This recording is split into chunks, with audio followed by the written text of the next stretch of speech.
அகிலம் நியூஸ் நேயர்களுக்கு வணக்கம். இன்றைய மதிய நேர பிரதான செய்திகள். முதலில் தலைப்பு செய்திகள். முன்னாள் ஜனாதிபதிகளுக்கான பாதுகாப்பில் இன்று முதல் மாற்றம். தேவாலயங்களில் பலப்படுத்தப்படும் பாதுகாப்பு, போலீசார் முக்கிய அறிவிப்பு. சட்ட திருத்தத்தின் பின்னரே உள்ளூராட்சி சபை தேர்தல் ஆணைக்குழு திட்டவட்டம். பாடசாலைகள் தொடர்பில் விசேட அறிவிப்பு. மின்பாவனையாளர்களுக்கு 40% சலுகைகளை வழங்க முடியும், வெளியான அறிவிப்பு.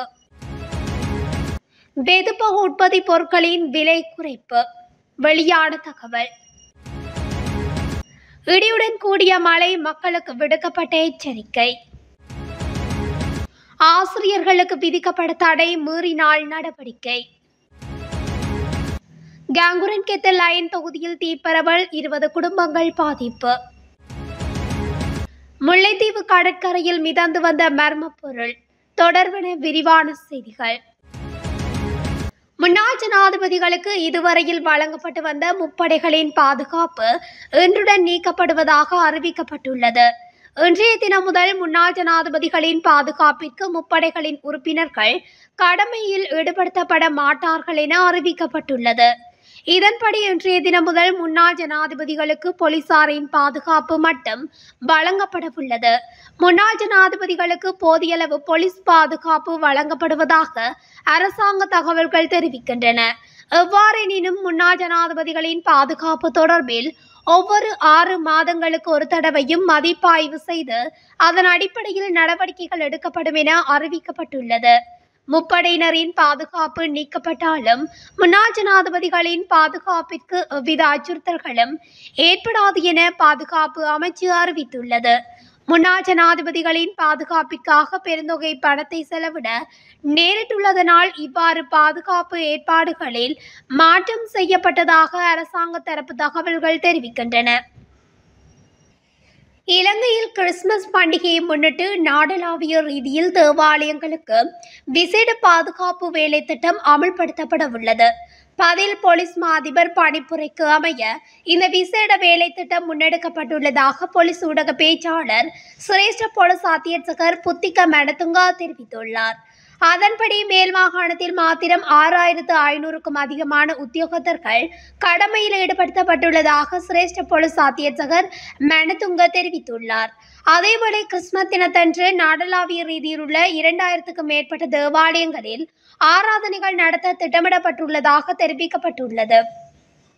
அதன்படி அந்தந்த போலீஸ் பகுதிகளில் உள்ள சிரேஷ்ட பிரதி போலீஸ் மா அதிபர்கள், உதவி போலீஸ் கண்காணிப்பாளர், போலீஸ் தலைமையகத்தைச் சேர்ந்த ஆய்வாளர்கள் மற்றும் போலீஸ் நிலைய பொறுப்பதிகாரிகள் தேவாலயங்களில் அமைக்கப்பட்டுள்ள சிவில் குழுக்களுடன் ஒருங்கிணைந்து தேவையான பாதுகாப்பு நடவடிக்கைகளை மேற்கொள்ள உத்தரவிடப்படுவார்கள். உரிய பாதுகாப்பு நடவடிக்கைகளுக்காக போலீஸ் விசேட அதிரடிப்படையினரும் ஈடுபடுத்தப்படவுள்ளதாக தெரிவித்த பேச்சாளர், தேவைப்பட்டால் இராணுவத்தினரிடம் அல்லது ஏனைய பாதுகாப்பு பிரிவினரிடம் உதவியை போலீசார் நாடுவார்கள் எனவும் குறிப்பிட்டுள்ளார்.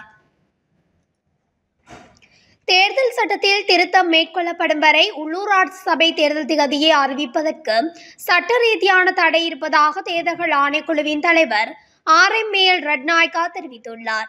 இந்நிலையில் சட்டத்தில் திருத்தம் செய்யப்பட்டவுடன் தேர்தல் திகதி அறிவிக்கப்படும் எனவும் தேர்தல்கள் ஆணைக்குழுவின் தலைவர் தெரிவித்துள்ளார். உள்ளூராட்சி மன்ற தேர்தல் சட்டத்தில் ஜனவரி மாதத்துக்குள் திருத்தம் மேற்கொள்ளப்படும் என பொது நிர்வாக, மாகாண சபை மற்றும் உள்ளூராட்சி அமைச்சு தேர்தல்கள் ஆணைக்குழுவிற்கு எழுத்து மூலம் அறிவித்துள்ளன. இதன்படி தேர்தல் சட்டத்தில் விரைவில் திருத்தம் மேற்கொள்ளுமாறு தேர்தல்கள் ஆணைக்குழு அண்மையில் பொது நிர்வாக, மாகாண சபைகள் மற்றும் உள்ளூராட்சி அமைச்சிடம் கோரியிருந்ததுடன் உள்ளூராட்சி மன்றங்களுக்கான முன்கூட்டிய வேட்புமனுக்களை ரத்து செய்ய அரசாங்கம் அண்மையில் தீர்மானித்திருந்தமை குறிப்பிடத்தக்கது. 2024ஆம் ஆண்டு 3ஆம் தவணையின் 2ஆம் கட்டம் ஆரம்பிப்பது தொடர்பாக கல்வி அமைச்சு விசேட அறிவிப்பு ஒன்றை வெளியிட்டுள்ளது. அரசாங்க பாடசாலைகள் மற்றும் அரசு அங்கீகாரம் பெற்ற தனியார் பாடசாலைகளில் 3ஆம் பாடசாலை தவணையின் 2ஆம் கட்டம் எதிர்வரும் 2ஆம் தேதி வியாழக்கிழமை ஆரம்பமாக உள்ளதாக தெரிவிக்கப்பட்டுள்ளது. அதேவேளை அனைத்து பாடசாலைகளின் 3ஆம் தவணை ஜனவரி 24ஆம் தேதியுடன் நிறைவடையும் என அந்த அறிவிப்பில் மேலும் தெரிவிக்கப்பட்டுள்ளது. இலங்கை மின்சார சபையினால் சுமார் 40% சலுகைகளை மின்சார பாவனையாளர்களுக்கு வழங்க முடியும் என மின்சார பாவனையாளர்கள் சங்கம் தெரிவித்துள்ளது. கொழும்பில் இடம்பெற்ற செய்தியாளர் சந்திப்பில் கலந்து கொண்டு கருத்து வெளியிட்ட அந்த சங்கத்தின் செயலாளர் சஞ்சீவ தம்மிக்க இதனை குறிப்பிட்டுள்ளார். இலங்கை மின்சார சபையில் உள்ள பொருளாதார கொலையாளிகளை நீக்குவதற்கு ஜனாதிபதி உடனடியாக நடவடிக்கை எடுக்க வேண்டும். அதிகளவான லாபத்தை ஈட்டியுள்ள இலங்கை மின்சார சபையினால் சுமார் 40% சலுகைகளை மின்சார பாவனையாளர்களுக்கு வழங்க முடியும். தற்போது இலங்கை மின்சார சபையின் தலைவராக நியமிக்கப்பட்டுள்ளவர் நிலக்கரி மோசடியுடன் தொடர்புடையவர். இவ்வாறான பொருளாதார கொலையாளிகளை கண்டறிந்து ஜனாதிபதி அனுரகுமார திசாநாயக்க உடனடியாக உரிய நடவடிக்கைகளை முன்னெடுக்க வேண்டும் என சஞ்சீவ தம்மிக்க தெரிவித்துள்ளார்.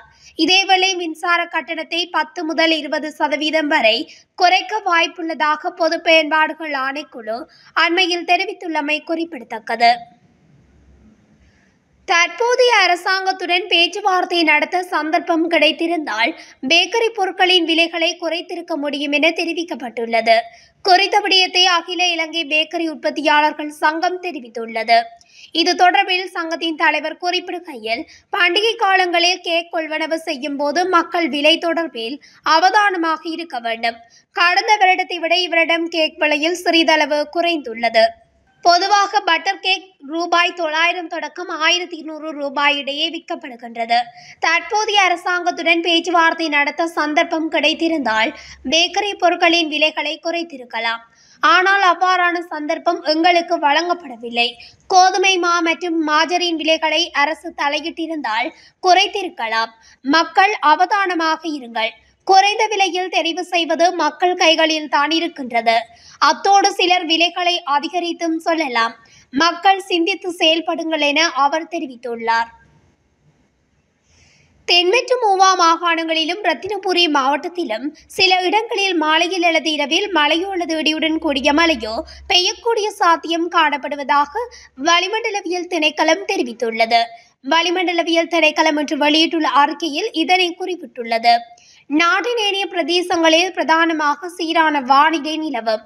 இடியுடன் கூடிய மழை பெய்யும் வேளைகளில் அந்த பிரதேசங்களில் தற்காலிகமாக பலத்த காற்றும் வீசக்கூடும். மின்னல் தாக்கங்களினால் ஏற்படக்கூடிய பாதிப்புகளை குறைத்துக் கொள்ள தேவையான முன்னெச்சரிக்கை நடவடிக்கைகளை எடுத்துக்கொள்ளுமாறு பொதுமக்கள் அறிவுறுத்தப்படுகின்றார்கள். தாம் கடமையாற்றும் பாடசாலைகளில் கல்வி பயிலும் மாணவர்களுக்கு பிரத்யேக வகுப்புகளை நடத்துவதற்கு ஆசிரியர்களுக்கு தடை விதித்து சுற்றறிக்கை வெளியிடப்பட்டுள்ளது.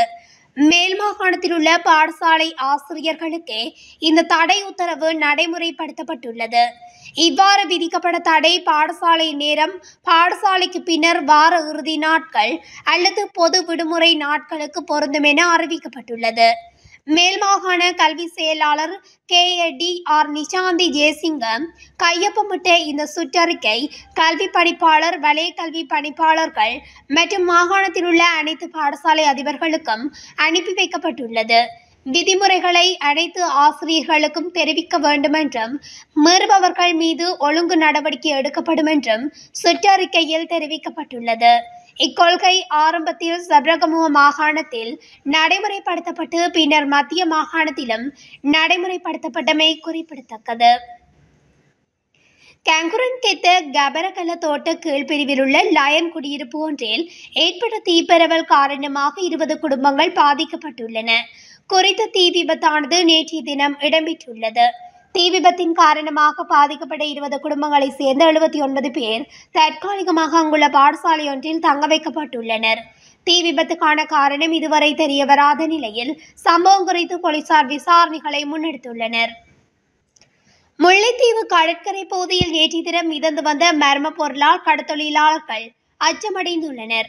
முல்லைத்தீவு தீர்த்த கடற்கரை பகுதியில் நேற்றைய தினம் மர்ம பொதியொன்று மிதந்து வந்துள்ளது. இதனால் குறித்த பகுதியில் பரபரப்பு ஏற்பட்டுள்ளதை அடுத்து கடற்தொழிலாளர்கள் போலீசாருக்கு தகவல் வழங்கியுள்ளனர். சம்பவ இடத்திற்கு விரைந்த போலீசார் குறித்த மர்ம பொதியினை அடுத்து சோதனை நடத்தியதில் அதில் 14.7 கிலோகிராம் கார்டெக்ஸ் எனும் வெடிபொருள் இருந்துள்ளது. இதனை அடுத்து குறித்த இடத்தில் இருந்து மீட்டு முல்லைத்தீவு போலீசார் வெடிபொருளை கொண்டு சென்றுள்ளனர். குறித்த சம்பவம் தொடர்பான மேலதிக விசாரணைகளை போலீசார் மேற்கொண்டு வருகின்றமை குறிப்பிடத்தக்கது.